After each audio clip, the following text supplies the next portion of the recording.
My new coworker started asking questions about my apartment before I ever told him where I lived. Before we get into this, like the video and subscribe if you enjoy realistic psychological horror stories, and comment when you think the main character should have realized something was seriously wrong, because honestly, this one escalates slowly. Chapter 1. The first weird thing about Noah was how normal he seemed. That's important because if somebody acts creepy immediately, your brain protects you automatically. You keep distance, you notice red flags faster. But Noah wasn't weird at first. He was quiet, polite, funny in a dry way. The kind of guy everybody at work describes as a little awkward but nice. He started at our company in February, same department as me, IT support. We only interacted a few times during the first couple weeks, mostly small conversations in the break room or while fixing printer issues nobody else wanted to deal with. And honestly, I barely thought about him. Then, one Monday morning he walked into the office kitchen while I was making coffee and casually said, "Did your upstairs neighbors finally stop moving furniture all night?" I remember looking up immediately, because my upstairs neighbors actually had been dragging furniture around for weeks, loud enough to keep me awake. But I never mentioned it at work. Not once. I laughed awkwardly and asked how he knew that. Noah looked confused for like half a second. Tiny reaction. Then he shrugged. "You mentioned it last week." I was almost positive I didn't, but the conversation moved on so fast that I convinced myself maybe I forgot. That's how these situations always start, small enough to rationalize. Over the next few weeks, Noah kept doing things like that. Tiny comments, tiny details, always personal. One day he asked if my sink was still leaking. Another time he joked about my internet provider being terrible. Then one afternoon he asked, "Did your cat ever come back?" I don't have a cat. Never have. And when I told him that, he froze. Not dramatically, just long enough for me to notice. Then he quietly said, "Huh, maybe I mixed you up with somebody else." But after that, something about him started bothering me. Not enough to call him creepy, just enough to think about him after work. Then, one Friday, we were all leaving the office at the same time, and Noah looked at my jacket and said, "You finally fixed the zipper." I stopped walking immediately, because I had fixed the zipper the night before, at home, and suddenly all the previous comments came rushing back into my head at once. The upstairs neighbors, the sink, the internet. None of those were things people at work should know. I asked him directly, "How do you know all this stuff?" And for the first time since meeting him, Noah actually looked nervous. Then he laughed a little and said, "You talk more than you think." But I knew that wasn't true. I'm quiet at work. Everybody says that about me. That night, I went home feeling weirdly unsettled, but I still didn't think I was in danger. Honestly, I thought maybe Noah was just socially awkward and trying too hard to relate to people. Then, around midnight, I got a notification from my apartment community app. Someone had uploaded a noise complaint, not unusual, except the complaint included my apartment number, and underneath the description was a comment from another resident. Pretty sure the guy in 4C lives alone. I live in 4C, and I do live alone, but reading that sentence gave me this horrible tight feeling in my chest because suddenly I realized something. Nobody in my building really knows me. I keep to myself. Which meant whoever wrote that had probably been watching me long enough to notice patterns. I checked the username, an _1991, probably meaningless, but my brain immediately thought, Noah. I barely slept that night. The next morning I got to work early, hoping I could convince myself I was overthinking everything. Then I walked past Noah's desk, and sitting beside his keyboard was a printed map of my apartment complex, with my building circled in red. Chapter 2. I stopped walking the second I saw the map, not because maps are creepy by themselves, because my building was circled specifically, in red marker. And beside it, written in tiny handwriting was, "Camera angle blocked here after 11 p.m. I remember just staring at it from across the room while my brain tried to force a normal explanation together. Maybe he was apartment hunting. Maybe he had friends there. Maybe. Then Noah looked up and saw me standing there, and immediately flipped the paper over. Too fast. That's what made my stomach drop. People only hide things quickly when they already know they shouldn't have them visible. He smiled awkwardly and said, "Morning?" I asked him what the map was, and for maybe 2 full seconds, he didn't answer. Then he shrugged. "My cousin used to live there." Lie, instantly. You know how sometimes somebody answers too smoothly? Like they already had a backup explanation prepared before you even asked? That's how it sounded. I nodded like I believed him, grabbed coffee, and spent the rest of the day trying not to think about it. But once somebody unsettles you enough, your brain starts connecting everything afterward. Every weird comment, every coincidence, every tiny detail. Around lunch, Noah stopped by my desk and casually asked, "You heading straight home after work?" That question immediately bothered me. Not because it's strange by itself, because suddenly every normal question from him felt loaded. I asked why. He shrugged again. "Just wondering." That was his favorite phrase. Just wondering. That afternoon, I caught him looking at me multiple times across the office. Not staring exactly, more like checking. Like he was confirming I was still there. Then, around 5:30, I finally left work and drove home. And halfway there, I noticed headlights behind me. Same dark Honda. 3 turns in a row. At first, I told myself I was being paranoid. People drive the same routes all the time. Then I switched lanes suddenly without signaling. The car switched too. My chest tightened immediately. I turned into a gas station. The Honda kept driving. And for a second, I actually laughed at myself because I felt ridiculous. Like I was becoming one of those people who think everybody is following them. Then my phone buzzed. Text from Noah. Traffic bad? I actually stopped breathing for a second because I never told him I was driving, and I definitely never told him where I was.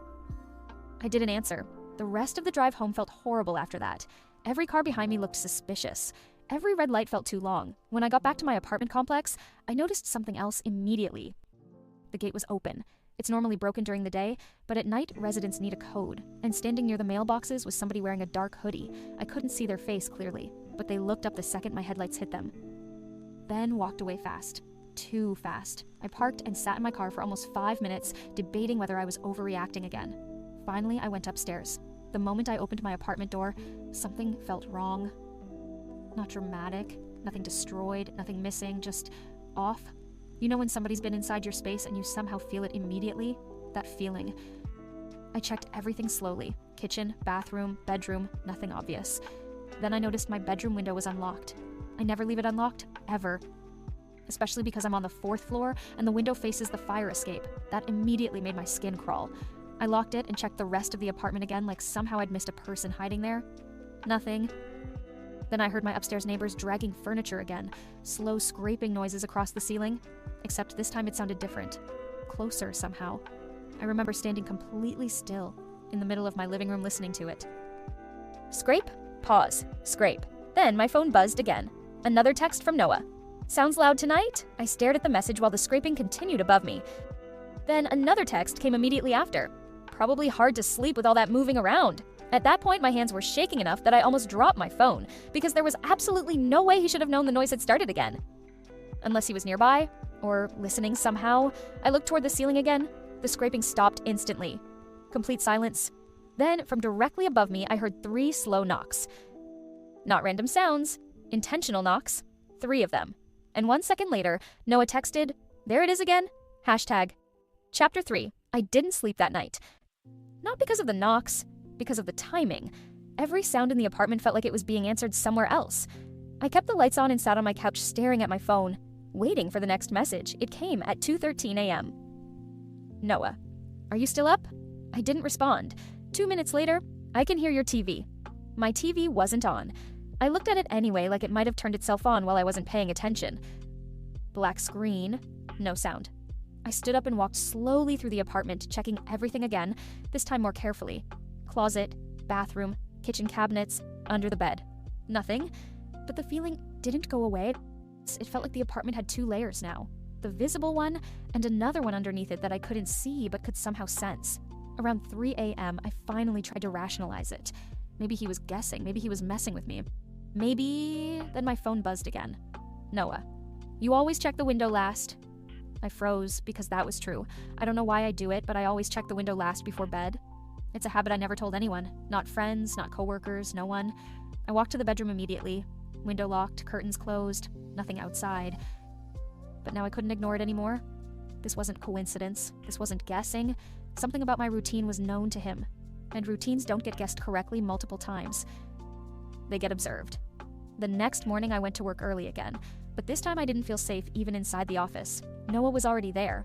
Of course he was. He looked normal, coffee in hand, phone on desk, casual posture, like nothing was happening. Like he hadn't texted me at 3 a.m. about my apartment. I sat down at my desk and immediately opened my email pretending to be busy. He walked over 10 minutes later, leaning casually against my desk like usual, and said, "You look tired." I didn't answer. Then he added, "Didn't sleep well?" That was the moment I decided I needed to be careful with everything I said from now on, because every reaction was being used. Every response was being collected. I asked him, trying to sound normal, "Were you at home last night?" He blinked slowly, then smiled a little. "Why?" That wasn't an answer. That was a counter question. I repeated it. He shrugged. Yeah, why? And just like that, I had no proof of anything. No recordings I could point to. No visible surveillance. Just messages, patterns, and a growing sense that he always knew more than he should. At lunch, I sat outside alone and tried to think logically.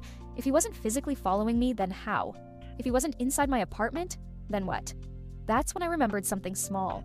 The building Wi-Fi. My phone automatically connects to it every time I get home, and sometimes it also connects when I'm still outside, near the parking lot. I opened my Wi-Fi list out of habit, and saw something I hadn't noticed before. A second network, same name as the building's Wi-Fi, but with a slight variation. ASHDOWN_GUEST. Signal strength, full bars, even though I was sitting outside the office. That didn't make sense. Unless the signal wasn't actually coming from the building, unless it was coming from somewhere closer. I stared at it for a long time, then my phone buzzed again. Noah, are you checking your Wi-Fi again? I dropped my phone on the table immediately, because I hadn't told anyone I was thinking about that, not even in my head out loud. And suddenly, I realized something worse than everything before it. He wasn't just observing my behavior, he was anticipating my thoughts. And that meant I was already behind in ways I couldn't measure anymore. That night, I didn't go home immediately after work. I drove around until midnight. Different routes, different streets, trying to see if anything followed me. Nothing did. At least, nothing obvious. But when I finally pulled into my parking space, I saw something on my windshield. A small, sticky note. Handwritten. 3 words only. You're almost there. I looked around the parking lot immediately. Empty cars, dark windows, no movement. Then my phone buzzed again. Noah. Good night. And for the first time, I didn't feel like I was being watched from a distance. I felt like I was already inside whatever he had planned. Chapter 4. I didn't touch the sticky note for almost a full minute. Just stood there in the parking lot, staring at it like it might move on its own. You're almost there. That line didn't feel like a threat. It felt like progress. Like I was following steps in something I didn't agree to start. I finally peeled it off my windshield and folded it without thinking. Like hiding it would change anything. Then my phone buzzed again. Noah, you found it. I looked around the parking lot immediately. Empty. No movement. No sound except a distant car on the main road. I got into my car and locked the doors. But I didn't drive yet. I just sat there staring at the steering wheel, trying to make my brain choose a normal explanation. Maybe he saw me earlier. Maybe he guessed I'd noticed the note. Maybe this was all just psychological messing around. But the problem was how specific everything had become. It wasn't general anymore. It was timed, personal, predictive. When I finally drove home, I checked my mirrors constantly. Every car behind me felt like a possibility I didn't want to think about. Nothing followed me clearly, but I also didn't trust that anymore. At my apartment, I hesitated before getting out of the car. The building looked normal. That's what made it worse. Normal lights, normal windows, normal silence. Like nothing strange was happening at all. Inside, I checked every room again. Still nothing missing. Still nothing obviously moved. But now I was checking differently. Not for intrusion, for intention. And that's when I noticed it. My desk chair was turned slightly. Not enough for someone else to notice immediately. But enough for me. I hadn't left it like that. I sat down anyway because I didn't know what else to do. My phone buzzed again. Noah, you didn't say goodnight. I stared at the message. Then typed, what do you want from me? I deleted it. Typed again, stop texting me. Deleted that too, because I realized something important in that moment. If he was tracking reactions, then even my resistance was part of what he wanted. So instead, I didn't respond at all. 5 minutes passed, then 10. Nothing. That silence was worse than the messages. At 12:41 a.m., my phone lit up again. Unknown number. But this time it wasn't a text. It was a photo. My apartment door, taken from inside the hallway. The door was slightly open. Just a crack. I stood up so fast the chair hit the wall behind me. I hadn't opened it. I was sure of that. I always lock it. Always. My hands were shaking as I walked toward it, step by step, listening for anything on the other side. No sound. No movement. Just the faint hum of the hallway light. I reached the door and pushed it fully open. The hallway was empty. Completely empty. No footsteps. No one standing there. Just the flickering light and the stairwell at the end. But on the floor right outside my door was something else. Another note. This one longer. Folded neatly. I picked it up immediately and opened it. Only one sentence inside. You keep checking places I'm not hiding. My throat went dry, because that wasn't observation anymore. That was direction. Like he was correcting me, teaching me. My phone buzzed again while I was still holding the note. "Noah, you're getting warmer." And that's when I heard a soft sound behind me. Not loud, not dramatic, just the faint click of something closing somewhere inside my apartment. I turned around slowly and saw my bedroom light turn off by itself. Chapter 5. I didn't move for a second after the bedroom light turned off. My brain tried to explain it instantly. Bad wiring, smart switch glitch, something simple, but my body didn't accept any of those answers. I just stood there in the hallway holding the note, listening to the apartment like it might explain itself if I waited long enough. Then my phone buzzed again. "Noah, don't go in yet." That message hit differently than the others. Not because it was aggressive, but because it sounded like timing. Like he knew what I was about to do before I did it. I didn't respond. I walked slowly toward the bedroom anyway, every step feeling louder than it should. The light inside was still off, curtains closed, nothing visibly moved, but the air felt different, like someone had been there recently and left too carefully to notice at first glance. I reached for the switch and turned the light back on. Nothing, no one, just my room, exactly how it should be. And that somehow made it worse. I checked under the bed, inside the closet, behind the door. Nothing. But while I was doing that, I realized something small that made my stomach tighten again. My alarm clock was reset. Not broken. Not off. Reset to 1200, blinking like power had been interrupted. That meant someone had been here long enough to unplug things or cut power briefly, or something else I didn't want to think about. My phone buzzed again. "Noah, you always check the bedroom first when you're scared."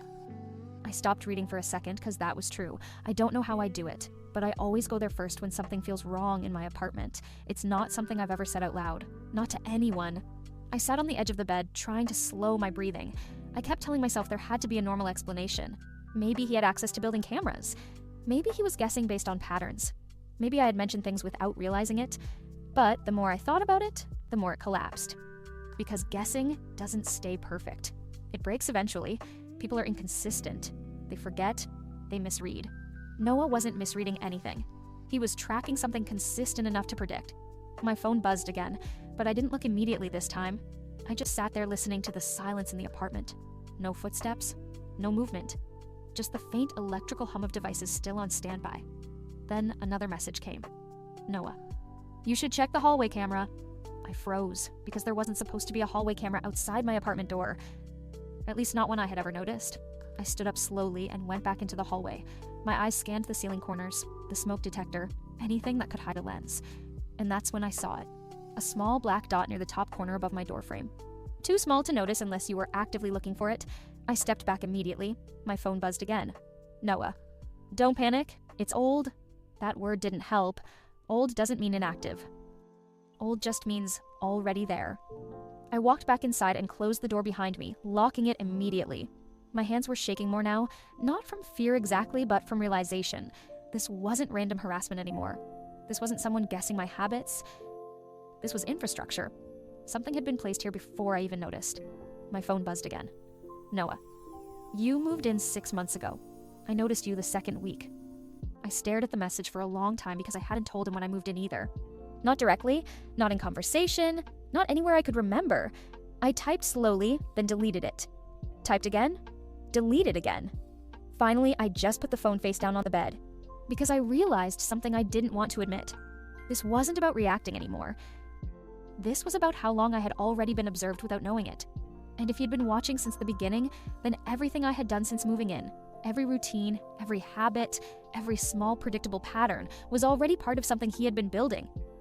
My phone lit up again, face down on the bed, the glow spilling onto the floor.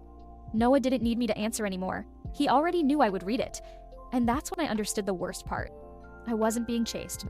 I was being followed through steps I had already taken before I even knew there was a path. Chapter 6. After that realization, I stopped replying completely. Not out of strategy, more like instinct. Every time my phone lit up, I just watched it from a distance like it wasn't mine anymore. The messages kept coming anyway. "Noah, you're thinking about leaving tonight." "Noah, you're packing slowly so it doesn't feel real." "Noah, you checked the window twice already?" The worst part was I had done all of those things. Not because I told him, not because I signaled it, just because that's what I do when I'm stressed. And he knew the sequence, not just the facts. The order. That's what made it feel impossible to explain away now. I stayed in the bedroom with the door locked, lights on, sitting against the wall because I didn't trust standing anymore.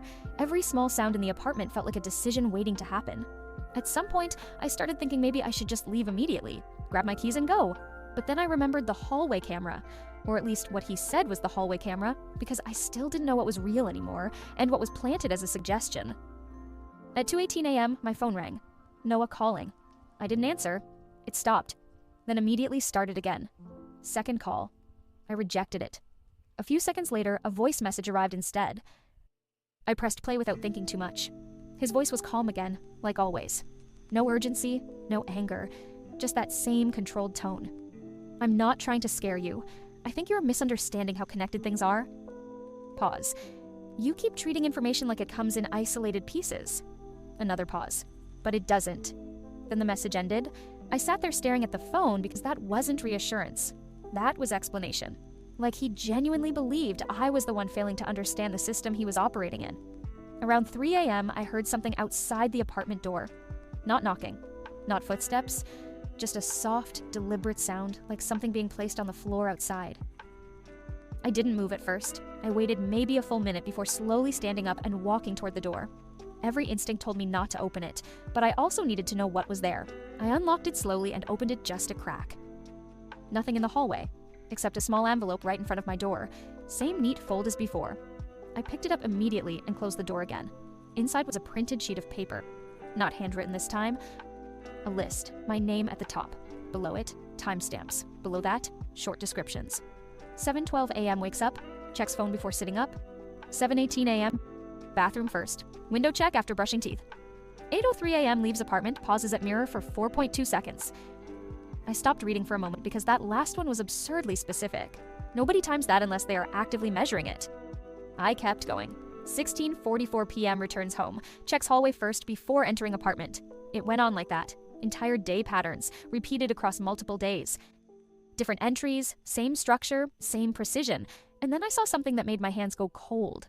A section labeled Predicted Behavior. Under it, will attempt to leave apartment within 24 to 48 hours of receiving confirmation. Will avoid direct confrontation. Will seek external validation before reporting. I dropped the paper onto the bed like it burned me. Because that wasn't observation anymore. That was forecasting. And forecasting only works if the data is consistent enough to model. Which meant I wasn't unpredictable at all. I was consistent, predictable, trackable. My phone buzzed again. Noah, you read it. I didn't answer. Another message came immediately. Noah, you're going to try to leave tomorrow morning. I looked at the paper again, at the prediction, at my own behavior reduced into lines of certainty, and for the first time, I didn't feel like I was being watched. I felt like I was already inside a system that didn't need to watch me anymore, because it already knew what I would do next. Chapter 7. I didn't sleep. Not really.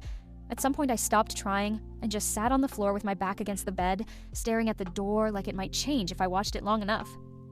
The paper with the predictions stayed on the mattress where I dropped it. I didn't want to touch it again, because every time I read it, it felt less like information and more like instructions. My phone stayed silent for almost an hour. That silence felt intentional, like a pause in something that was waiting for me to act first. Then, at 4:06 a.m., a single message came in. Noah, you're not going to sleep tonight. No greeting, no follow-up.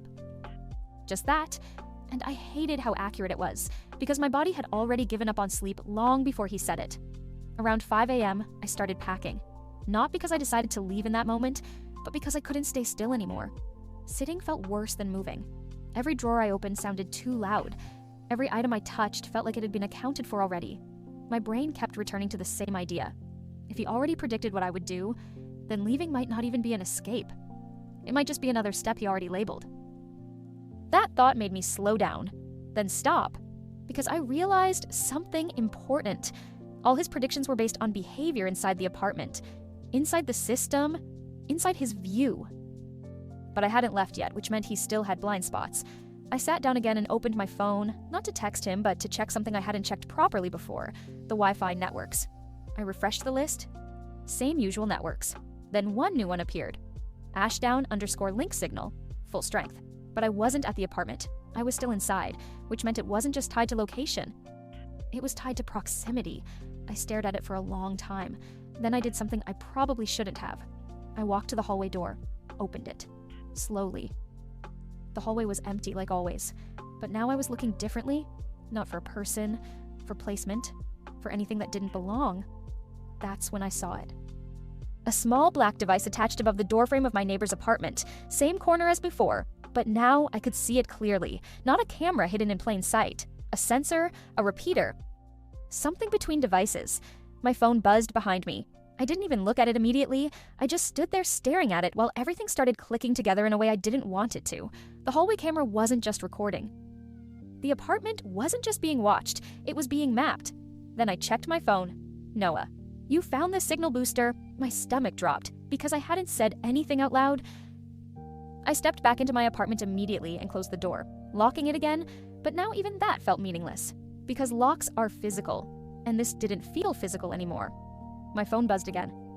Noah, don't leave yet, you're skipping a step. I stared at that message for a long time, skipping a step, like I was in something structured, like there was a correct sequence. I looked at the paper again on the bed. Predictions, timelines, behaviors, and suddenly, I understood what the next step was supposed to be. I wasn't supposed to leave blindly. I was supposed to realize I was already inside his model. That's when I heard a knock at the apartment door. One, not loud, not rushed, just controlled. Then a second knock. Same spacing, then silence. My phone buzzed again. Noah, open the door. This part is important. And for the first time since all of this started, I didn't feel like I was reacting anymore.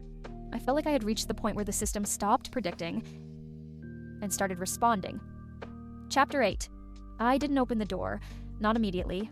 I stood there for a long time just listening, waiting for another knock that never came.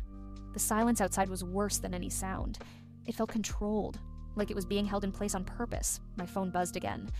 Noah, you're hesitating? I looked at the message and realized something strange. He wasn't escalating anymore.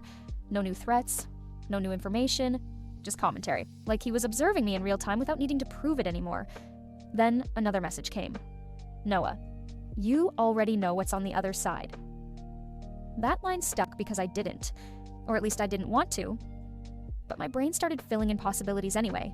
Police, something staged, another device, or him just standing there like always, calm and certain, ready to explain why everything made sense again. I finally stepped back from the door and looked around my apartment one more time. The paper with predictions was still on the bed. My bag was half packed. My phone was still in my hand. And then I realized something that made my stomach drop.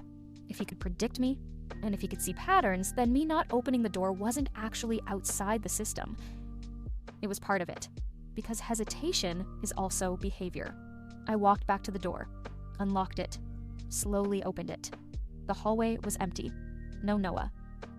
No person. Just the flickering hallway light and the same quiet building hum I had heard 100 times before.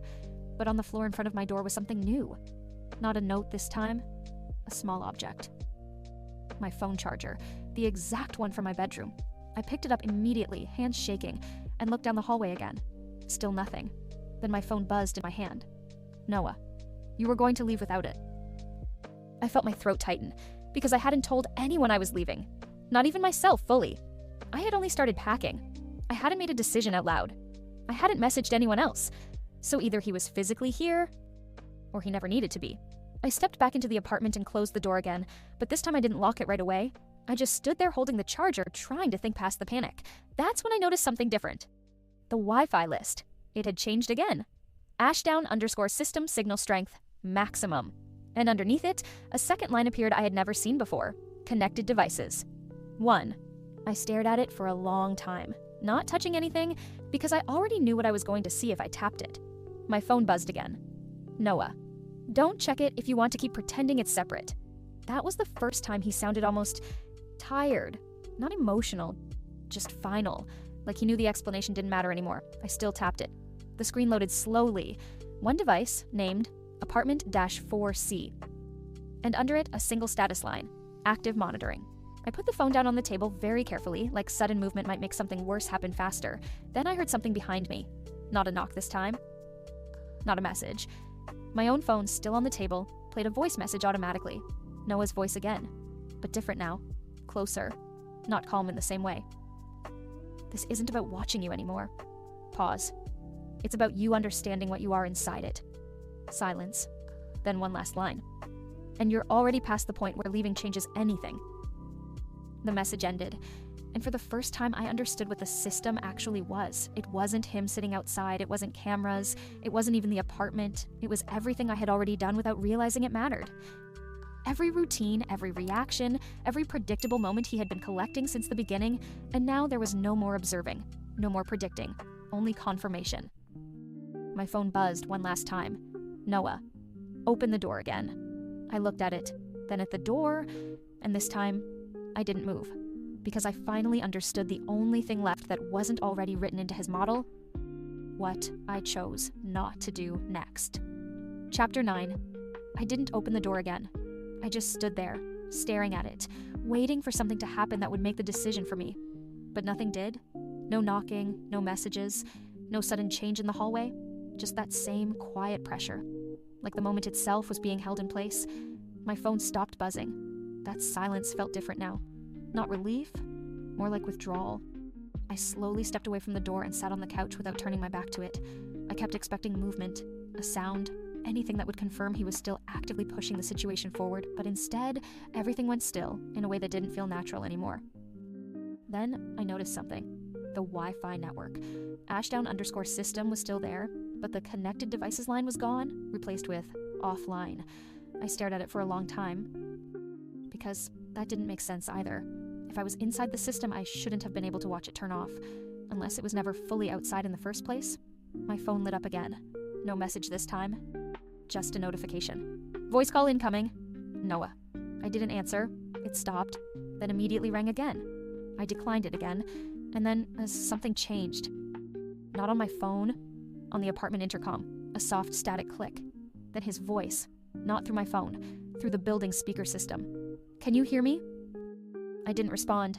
I couldn't tell if he needed me to, because this didn't feel like a normal call anymore. It felt distributed, like he wasn't in one place, like he didn't need one place. I stood up slowly and looked around the apartment again, but now I wasn't looking for devices.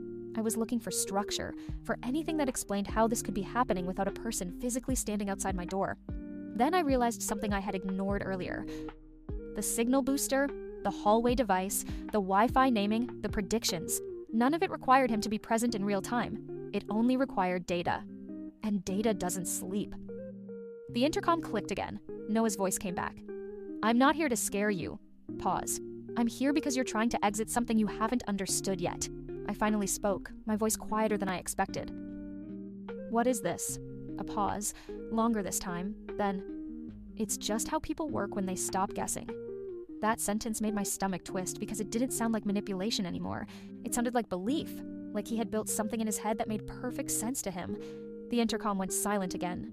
I looked at the door, then at my phone, then at the Wi-Fi list still sitting there quietly like nothing had ever been wrong. And for the first time, I realized something that made my chest feel tight. I wasn't being trapped by movement. I was being trapped by understanding. Because every time I learned something new about how it worked, I stopped seeing exits as exits. They became part of the pattern too. Then my phone buzzed one last time. Noah, you're ready for the final step? And before I could even process that, the intercom clicked again. But this time, it wasn't his voice. It was the building system tone, a soft, automated sound, followed by door unlocking. My apartment door handle slowly turned. Chapter 10. The handle turned slowly, not like someone rushing in, but like whoever was on the other side already knew there was no need to force anything. I didn't move. My body didn't even decide whether to run or fight at first. It just stayed still, watching the door as it opened a few centimeters, then stopped. No sudden entrance, no dramatic reveal, just a gap, and silence on the other side. Then Noah spoke. Not from behind the door exactly, and not from the intercom either. It sounded closer than both, like the sound was coming through the space itself. Don't panic, he said. I finally stepped back. One step, then another. My eyes stayed fixed on the opening. Nothing came in. He didn't rush. That was the worst part. Then the door opened a little more, just enough for me to see the hallway. Empty. Completely empty. But the apartment light in the corridor was on, and I knew for a fact I hadn't left it on before. Noah's voice came again, calmer now. You've been trying to find me in the wrong place. I swallowed hard. Where are you? I asked. A pause. Then, inside what you've been interacting with. I felt my stomach tighten, because that sentence didn't give me anything physical to fight against.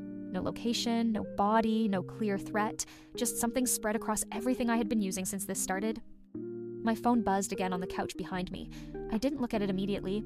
I already knew it would be him. Instead, I kept watching the hallway. Then, I noticed something small.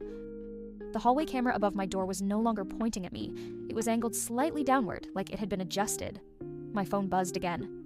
I finally looked. Noah, look at your screen. I didn't want to, but I did.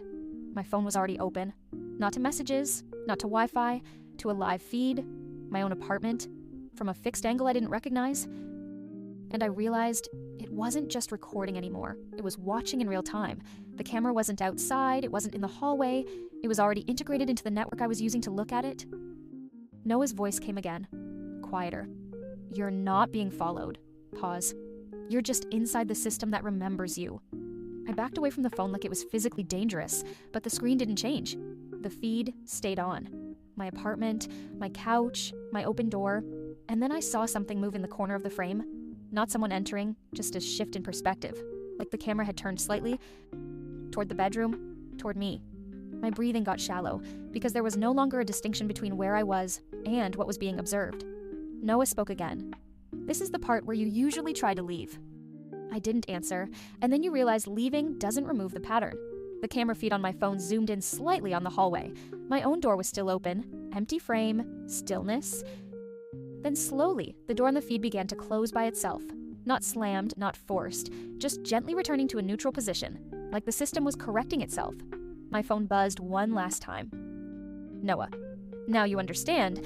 I looked at the door in front of me in real life. Closed, then at my phone. Same door. Closed there too. Two versions of the same moment. Perfectly aligned. And in that alignment, I finally understood what he meant. It was never about him being outside. It was about me never being outside the version of events that had already been recorded, categorized, and repeated back to me until it felt like reality. The system didn't need to chase me anymore because I had already learned how it behaved. And once you learn the pattern completely, you stop being able to see anything else. My phone screen faded slowly to black. Then, one final notification appeared. System message, session complete. And for the first time since it started, nothing else followed.